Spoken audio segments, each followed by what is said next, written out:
Hij maakt deze week zijn Aski bekend. Te gast in het Boppenslagcafé Cambuurspeler Sander van der Heijden. En bij hem aan tafel zitten zijn beste vrienden Leo de Wacht, Jan Flap van ONS en Henk de Jong van Cambuur.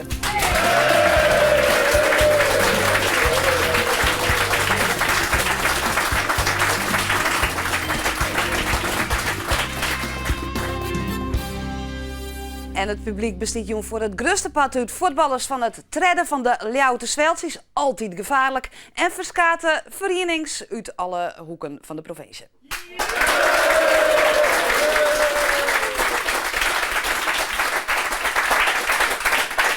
Ja, dadelijk praten we wietwaardig mee, maar eerst even zijn carrière in Vogelvlecht. Sander van der Heijden. Sander van der Heijden zet zijn eerste stappen op een voetbalveld bij LSC in Snits. Via VV Snits komt hij in de jeugdopleiding van Sportclub Heerenveen. Daar bloedt hij onder de B-junioren, maar dan stuurt Foppe de Haan hem voort. Hij is te licht. Van der Heijden stapt oer naar aartsrivaal Cambuur en breekt daar terug. Hij is erbij als Cambuur in 1998 promoveert naar de Eredivisie. En hij scoort het hier daarop in Heerenveen, zien Foppe de Haan en zijn man. Van der Heijden had een grote toekomst voor hem en wordt zelfs oproepen voor Jong Oranje, maar daarin onder oren Mark van Bommel. Maar hij meldt hem aan, want hij is, liek als Dennis Bergkamp, benauwd om in het vleentuig te stappen. Nou nog 2 jaar Cambuur staan de clubs voor hem in de regen. AZ, Utrecht, RKC, ze willen hem alle keer ha. Maar het wordt Waldhof Mannheim, een club uit de tweede Duitse Bundesliga. Die kar van het grote Jild pakt minuut. Gevoelsmens van der Heijden is deer ongelukkig en hij wordt verhierd om Cambuur. Na een jaar beziekt hij het werk in Duitsland, maar hij wil kroepende wonderhoes. Zijn contract wordt verskort en hij neemt afscheid van het betellen voetbal. Hij is er heel dag klaar mee. Te veel ikke en dat schijnheilige gedoe achter je rug om. Van der Heijden gaat naar ONS Snits. Voetbalje met zijn maten liek als Leo de Wacht. Hij is dé grote man en maakt het ONS heegst persoonlijk kampioen van de eerste en de haafklasse. Intussen klopt het Cambuur elk jaar bij Van der Heijden aan en in 2007 hapt hij daar. Een verlenen zoon keert weerom in het betellen voetbal, maar één doel. Nog een keer promoveren naar het hoogste niveau. In 2009 is dat doel heel dichtbij, maar het slaget krijgt net. Na strafskoppen is Rode JC de baas. Van der Heijden is echt dwaande maar zijn toekomst als trainer. Hij neemt Balk onder zijn hoede en wordt vervolgens assistent van Jan Flap bij ONS. Daar is hij toekomstseizoen ook als speler te bewonderen, want deze weken maakt Van der Heijden bekend dat hij het wel mooi vindt. Ja, wij stoppen met betaald voetbal. Wij stoppen met betaald voetbal. Ik stop met betaald voetbal. Nog geen speed? Nee, helemaal niks. Nee. Net? Nee. Het is gewoon een goede keuze en ik sta daar volledig achter. En welke keer eraan gaan, het is mooi geweest. Ja, ik kan me wel voorstellen dat als je dat bekend maakt, dat er dan toch wel een hoop hoe je hinnenkomt. En dat mensen toch zeer beginnen van, ja maar Sander. Ja, dus natuurlijk zijn er mensen die zeggen van ja, zonde en ja, moet niet nog doorgaan. Maar ik heb ook met heel veel mensen gesproken om me heen en ja, die weten ook hoe ik in elkaar steek. En, Ja, wat zei ze die mensen die dat zeiden? Van kom op Sander, nog een hier. Wat zei ze dan? Nou, ik heb altijd gezegd dat ik niet een jaar te lang door wil gaan. En, maar hoe bepaal je dat? Nou, dat voel je zelf. Je op een gegeven moment dan voor de winter, dan speel je een aantal wedstrijden, dan heb je weken achter elkaar, heb je gewoon last. En dan ga je door en train je door en je slaat een training over en ja, je pielt eigenlijk wat door. En dan merk je dat je minder snel herstelt. En dan kan je het niveau nog wel aan. Alleen ja, dat gaat niet, het zal nooit meer veel beter worden. En dan moet je nog, stel je gaat nog een jaar door, ja, stel dat het dan nog erger wordt en je wordt voorbij gelopen of dat soort dingen. Ja, daar ben je echt bang voor? Nou, daar ben dat zal toch nooit in een IRT gebeuren? Dat weet je niet. Nou toch ik nog gewoon? Ja, maar je weet het nooit. En op het moment dat het wel gebeurt, heb ik spijt van dat ik nog een jaar door ben gegaan. En nou is het goed geweest. Ja, de zei van ik heb er met een heel soort mensen die ik praat. Ik neem om, ik met de mensen die hier aan tafel zitten. Ja, klopt. Leo, die grote maat, wanneer jij er stoot van hem? Nou, dat het officieel weer, ik denk een paar weken lean. Maar ja. Je wist dus dat het erom kwam. Ik wist wel een beetje van hoe het eraan, dus ik heb wel het gevoel dat het erom kwam. Ja. Ja, wat voor, hoe gaan die gesprekken dan? Want ik neem aan dat je het er wel over hebben in de oren in de daar. Nou ja, als je hij belt ongeveer elke dag een keer een wachtje. Ik jou of jij mij? Dus ja, dan ga je er wel eens over. En ja, je merkt op een gegeven moment dat Sander wel wel redelijk snel dat hij neigt naar een bepaalde keuze. En dan zet je bepaalde dingen die je er misschien zelf moet denken, die zet je op een richtje voor jezelf en die deel je hem ik mede. Maar op een bepaald moment dan maak je achter een keuze van die ik in steen. Ja. Want wat wie die eerste reactie dan? Van, nog even terug? Mijn eerste reactie was van, Soest het net nou een keer proberen. Omdat hij vanzelf jij er in het amateurvoetbal zitten had. En uiteindelijk toen dan weer kriebels kreeg. En ja, als je nou weer omgeeft, dan kerst ik net nog een keer een stap met zien. Nee. Dus dan is het wel echt definitief. Ja. Dus mijn eerste reactie was van, probeer het misschien nog een hier. En eerst net bij Cambuur, dan misschien nog ergens anders. Maar ja, op een gegeven moment dan... Het wie daar wel duidelijk. Ja, dan wie gewoon duidelijk. Ja. En dan steen ik er volledig achter. Wanneer wist de trainer, want toen zei het net Henk, toen zei het trainer. Henk, wanneer vertelde hij het? Of hij hem er ik weet weinig hoe aan? Ja, ik denk dat Sander een hele hoge rekening had, want hij belt meer, belt hij ook. Jongen, dat is er nog wel wat oorzaaks bellen eigenlijk. Ja, minimaal 20 keer. Ja? 20 keer, dus ik denk dat hij een hele dikke telefoonrekening had. Ik weet niet hoe hij doet, maar... Goed argumenten. Nee, maar het weer van meer duidelijk. Het kwam net als een verrassing. Nee. Dus ik wist het en daar hebben we goed gepraat. Het is toch een geweldig. advies aan hem? Geweldig dat hij dat zo besluiten kan. Dat Ja. hij nou het gevoel had, nou is het gebeurd. En dat je dat als speler doen kan, dat is eigenlijk een van de mooiste dingen die er is, denk ik. Ja. En dan kan je wel zeggen, hij moet dan naar Almere gaan of naar Emmen. Daar komt de jongen te landen. Die jongen is perfectionist in alles. En dan moet er in Emmen voetballen. Ja. Die wordt de ongelukkig. Dan had er al heimwee in Nederland. Dus dat mag net. Nee. Dus ik denk dat het een heel goed besluit is. Hij gaat bij zijn maten, gaat er voetballen. Ja. Hij wordt gelukkig. En dat is heel belangrijk. Ja. Nou Jan, mag ik nog maar vreetje? Het er die 20 keer op een dag? Nee, ik krijg hem nooit te pakken, want hij stelt dus in gesprek. Dus ik weet nu bij wie. Ja. Dus, maar dan kiest hij er, dan heeft ik iets van, nou prima. Ja, wij doen natuurlijk vrij veel, omdat we natuurlijk samen bij ONS zitten. Dus ja, dan weet je al heel veel dingen. Dus het hele verhaal is eigenlijk wel heel duidelijk welke kant het op zou gaan. Alleen dat nog een extra vervolg krijgt is helemaal meegenomen. Hoe belangrijk is het als het zulke mensen noemen die hinnen heeft, die het maar dierlijk is? Ja, heel belangrijk. Kijk, uiteindelijk beslis je altijd zelf. Zo simpel is het. Alleen je hebt wel mensen om je heen nodig die je eventueel ze nu een raad geven. En goed, er zitten nu 3 van aan tafel. En mijn vader was er vroeger dan altijd, die is er dan niet meer. Dus dan en met je moeder, ja, daar praat je wel over. Maar daar deel ik ook andere dingen mee. En dit soort dingen, moet je toch, daar praat je toch eerder met de mannen. Ja, nee, maar zo is het gewoon. Ja? En dat is niks ten nadele van moeders. Alleen, maar nee, zo is het even wel. zijn is. Nee, maar zo is het ook. Nee, moeders is alles hoor. Dus ja. maar dat deel je dus met deze mensen en dat is ook fijn. Maar beïnvloed je ze daar ik? Nee. Door hier staat het besluit gewoon Nee, aan. maar zij weten ook hoe ik ben. Kijk, ze kunnen raad geven, maar uiteindelijk weten ze ook dat ik zelf toch een keuze maak waar ik zelf achter sta. Ja, en dat is ook niet altijd de goeie. Zo simpel is het ook. Alleen dat jij bij meesklibben. Ja, nee, maar zo is het ook. Ja. Laten we naar het begin van die carrière gaan, want het was Snits, of LSC, nou, de gemeente Sneek. Doe naar Heerenveen, daar krijg je uiteindelijk te jaren als jongen van nee, niet goed genoeg van Foppe de Haan. Wist nog goed dat vierde voor jou als jongen? Ja, dat deed wel pijn toen. Ja, want ik speelde daar toen 6 of 7 jaar ongeveer. En ik werd weggestuurd omdat ik te licht was. Ik was bijna een lilliputtetje. Ik was ook heel klein. En toen nog. Ja, ik kan je net voorstellen. Nee. Ik ben eigenlijk redelijk... die 2 jaar daarna ben ik heel erg gegroeid. En dat was toen wel een klap, toen ik weg moest bij Heerenveen. Ja. Wist ik nog wat Foppe de Haan in die saai? Van ja, je bent te licht, maar... Ja, je bent te licht. Technisch en tactisch was het goed. Was prima. En ook om verder te gaan. Alleen fysiek niet. En houdt het op. En wat je vrouw dan in? Nou, op dat moment wel even. Ja. Alleen redelijk kort daarna belde Martin Koopman mij. En met de vraag of ik bij Cambuur wilde voetballen. Nou, en daar heb ik toen wel even over nagedacht. En ik dacht van je hebt altijd vanaf jongens af aan gezegd van goh, ik wil profvoetballer worden. Nou ja, en ik dacht op dat moment dat bij Heerenveen te worden natuurlijk. Op het moment je zit daar ook, je voetbalt er ook. Nou ja, en dan denk je van wat wil je? Ik denk ik ga er nog één keer voor en we gaan die stap naar Cambuur nemen. En we zien het wel. En dat ging florissant natuurlijk. Ja, dat is toen wel heel snel gegaan. Ja. En jongetje in 98. Ja, dat Wie dat nou mooi, een van de hoogtepunten van die carrière? die promotie? Ja, wel één. Ja, tuurlijk. Promotie met Cambuur en kampioenschap met ONS. Ja, dat zijn wel sportieve hoogtepunten. Want hoe oud was je toen? Een jong broekje. 18 denk ik. Ja, we hebben nog beeld. Zal we even zien? Ja. Sander van der Heijden en de promotie van Cambuur.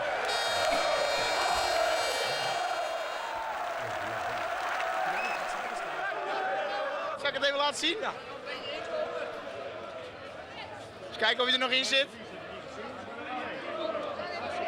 Kan je hem open krijgen? Ja, dit is fantastisch. Dit is ongelooflijk. Niet te beschrijven. Komt hij boven je bed te hangen? Nou, ik denk dat hij heel goed opbergt in ieder geval. Hier komt niemand aan. Daar zoest een heel mooi plakje aan, die erepenning. Ja, ik zie nou dat ze in 98 ook nog geen gel hadden. Dat ziet er niet uit natuurlijk. Maar. Nou, prima toch? Ja? Ja. Ik vond Als je jong bent, een keer een hoop heen, hè? Ja, dat klopt. Ja. Nee, Maar waar is de erepenning? Die ligt thuis. Ja, waar? In de kast. Oh, in de kast. Dus daar heeft ze hem wel goed bewaren. Absoluut. Ja. Ja. Maar dat wie wel een van de hoogtepunten en dan al zo aan het begin van je carrière. Ja, dat ging allemaal heel snel. Want in begin dat jaar speelde ik niet. En op een gegeven moment werd ik heel rustig gebracht en ik kon een paar keer invallen. En op een gegeven moment begon ik in de basis. En eigenlijk in de na-competitie ben ik toen echt doorgebroken. En toen ging het ook echt goed eigenlijk. Ja. Ja. En toen, want dat doelpunt, dat ziet in het introductiefilmpje ik, het is in Heerenveen. Wie dat nou die gram heljen toen? Wat nou lichtgewicht? Nee, ik ben niet iemand met wraakgevoelens of zo. Nee, maar sportieve wraak. Nee, natuurlijk is dat fijn op het moment dat je tegen Heerenveen speelt en dan ben je weggestuurd en dan maak je de 1-1 in de derby. Natuurlijk is dat een mooi moment. Ja. Natuurlijk is het prachtig. Henk Kist dat doet, is trainer. Kist je voorstellen dat hij een te licht gewicht wie voor Sportclub Heerenveen? En zou die dat letter nog west, hè? Hier die bij Heerenveen floreren kinderen? Ja, natuurlijk. Maar ik denk dat als Sander in Amsterdam geboren werd, dan werd het misschien als meeske volle brutaler west.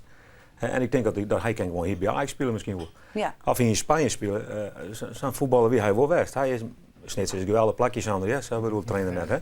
Maar als hij in een grote stad geboren werd, ik denk dat hij gewoon een international wordt weer. Ja. Ja. Hebben ze nooit weer bij die waarom best, bij Heerenveen?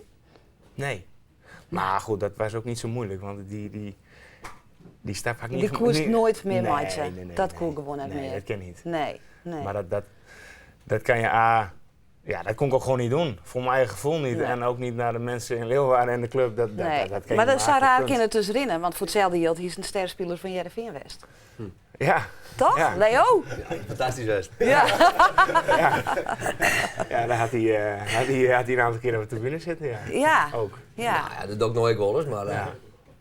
Ja, nee, dat hier toch nog wel een stapje hoger was. Ja. Dus, maar ja, het giet ik zoals het giet. En ik denk al met al dat het natuurlijk wel een prachtige carrière was. Dus. Ja, absoluut. Ja.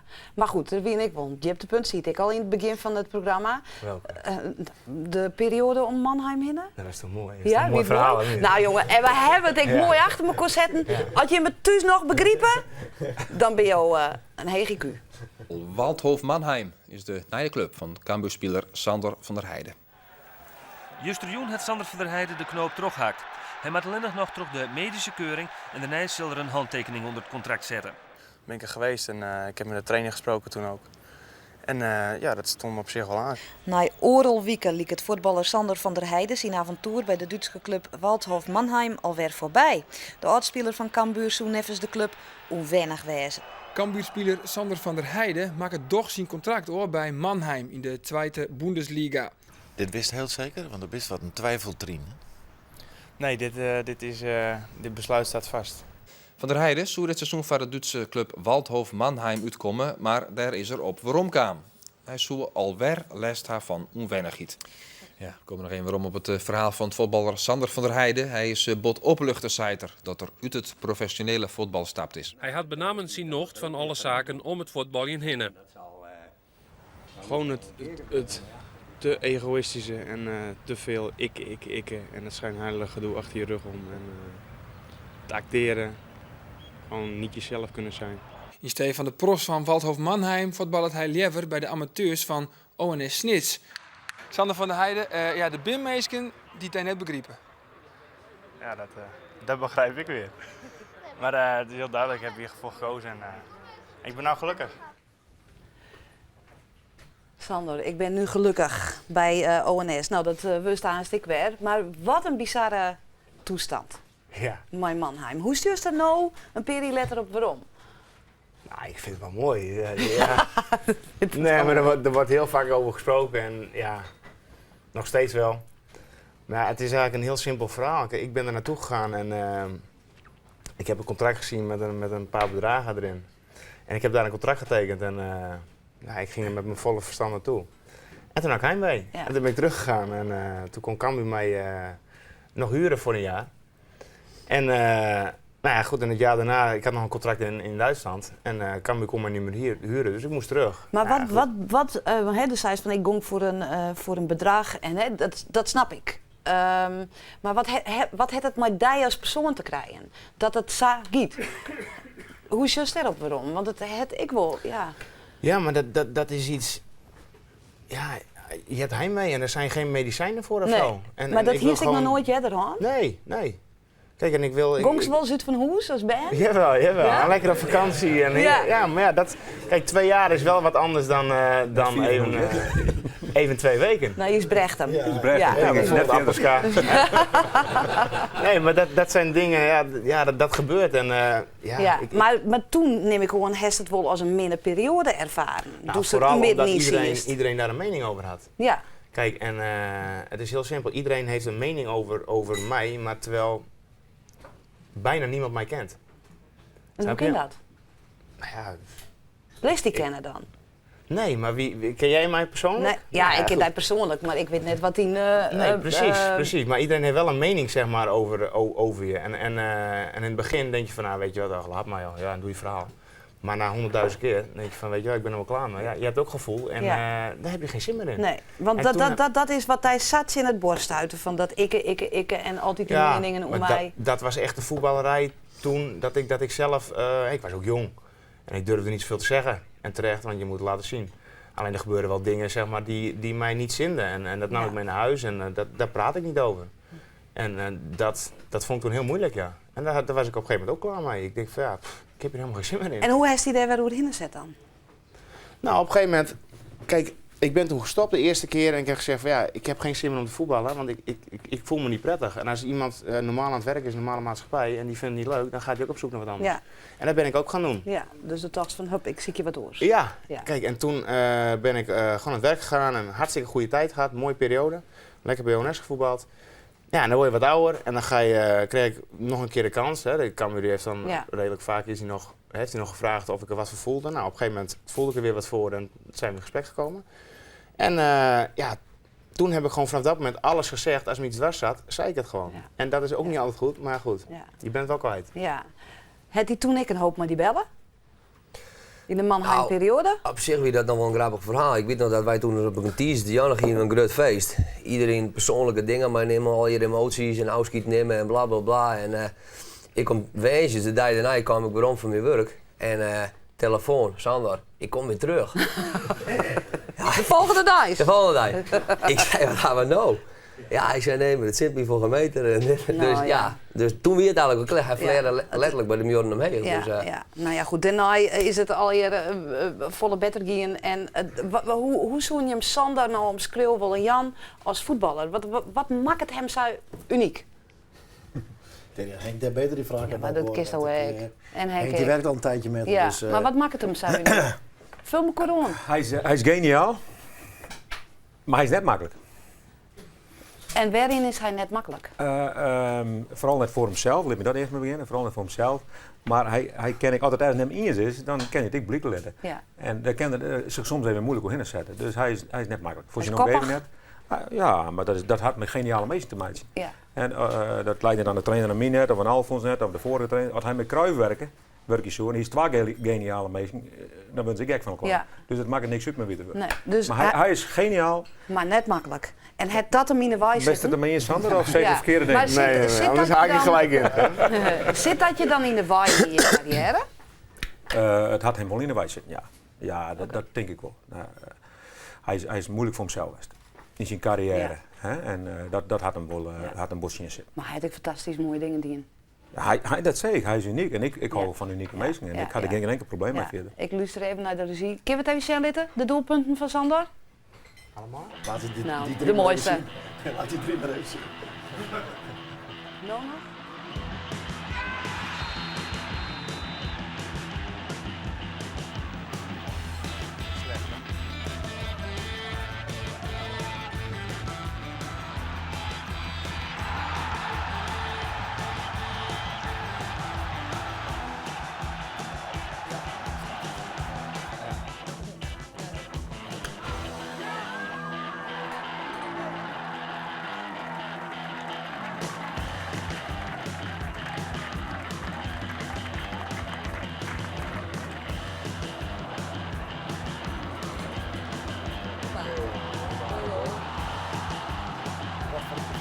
Ja.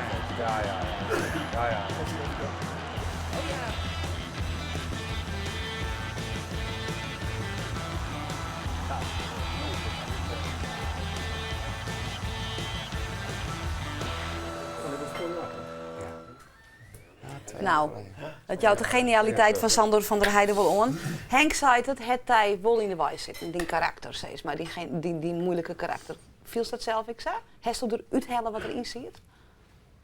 Qua talent niet. Maar qua mens wel, denk wel? ik. Ja. Ja. Maar als voetballer, ja. Nee, denk ik niet. Als talent niet. Nee. Vind je dat net jammer?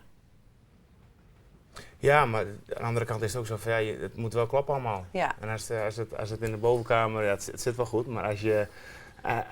Als je net makkelijk binnen? Nou ja, goed, dus nee, maar zo is het wel. Ja. Op momenten ben ik niet makkelijk, niet voor mezelf in het veld Nee. en Niet ook voor de niet omgeving, hè? En ook niet voor de omgeving. Nee. Dus de En soms ook niet persoon voor de Sander van der tegenstander. Heijden het er alles uithellen wat hij eruit hellen kon. Dat denk ik, Maar zien wezen. ja. En niet qua talent, hè, wat je Nee. ooit mee hebt gekregen, maar wel als persoon. Ja. Jan Flap, wat helpt er eraan toch uit als trainer? Hoe is die als Het trainer? gaat heel goed met z'n tweeën, dus dat is het probleem ook niet. Alleen, het wordt volgend jaar een andere situatie natuurlijk, want dan is het een gemengd en trainer en speler. Ja, hoe zie je hem dat voor je? Daar moet ik eerst met me over hebben, want we hebben afgelopen week beginnen te verkondigen van ik ga begin juli wel eens kijken bij Cambuur. Dat ze zich in het zweet werken, maar ja, nee, een verrassing voor hem.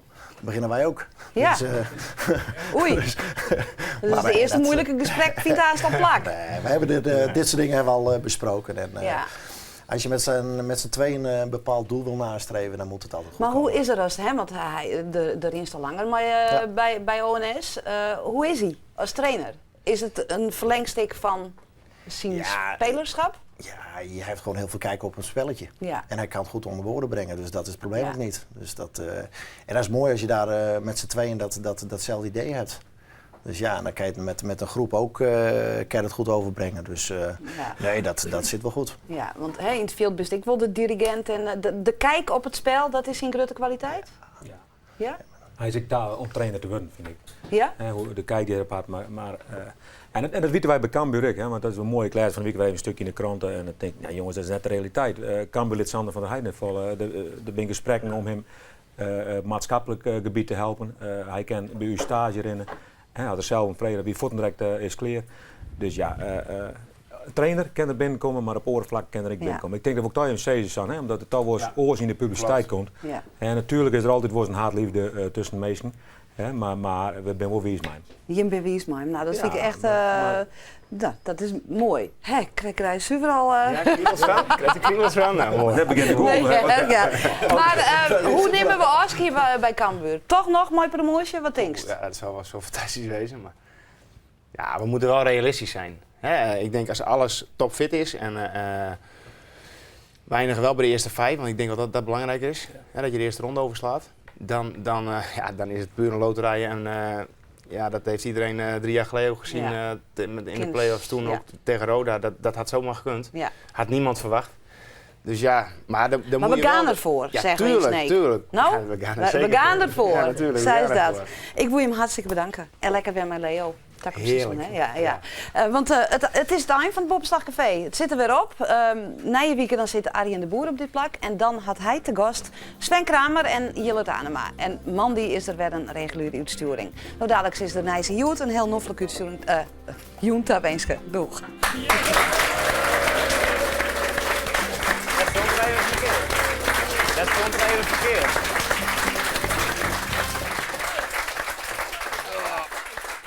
Dan